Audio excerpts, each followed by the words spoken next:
Kui 8 aastat tagasi tuli välja Peugeot 508 ei osanud keegi arvata, et kunagi võiks sellest saada sportlik ja kõrgema klassi kupeesedaan, aga nüüd palun väga teise põlvkonna mudel on sellest saanud, et omab endast sellist ilusat, sellist radikaalset, sellist veidikene retrolikku 90ndate disaini ja sees on tal ka omajagu digitaalsust.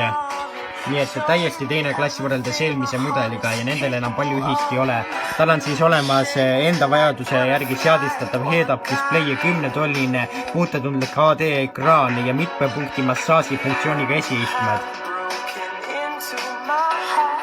Uued PureDessi ja Blue HDI mootorid ja valikus on ainukene 8-käiguline automaatkäigu kast, mis jätab selle valikuvõimaluse natukene liiga väikeseks.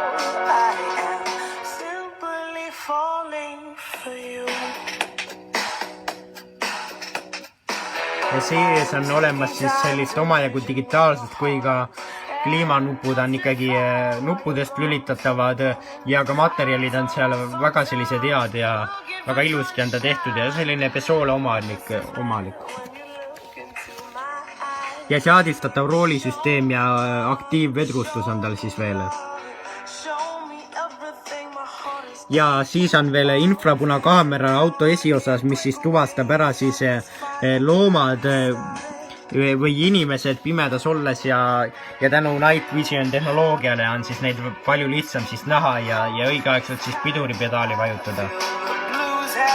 Tema hinnad algavad 27 700 eurost, mis on niimoodi, ütleme, robustselt öeldes, ütleme, 10 000 eurot kallim kui eelmine mudel ja 180 on versiooni nimi, millest need algavad bensiin, 133 kW, 181 hobujõudu, siis on 225 versioon, 165 kW ja 224 hobujõudu ja see maksab juba koos lisadega juba ligi 40 000 eurot, nii et üsnagi palju ja trügib juba sinna teiste selliste sakslaste, ütleme, mängumaal isegi. Ja Peugeot diiselmootoreid pole jätnud, ka diiselivalik on üsnagi lai, on olemas 130 versioon 8-käigulise automaatkäigu kasti, 86 kW ja 131 hobujõudu ja võib-olla, et sellest 96 siis kilovatist jääb natukene liiga väheks sellise mootori puhul ja selle hind on siis 28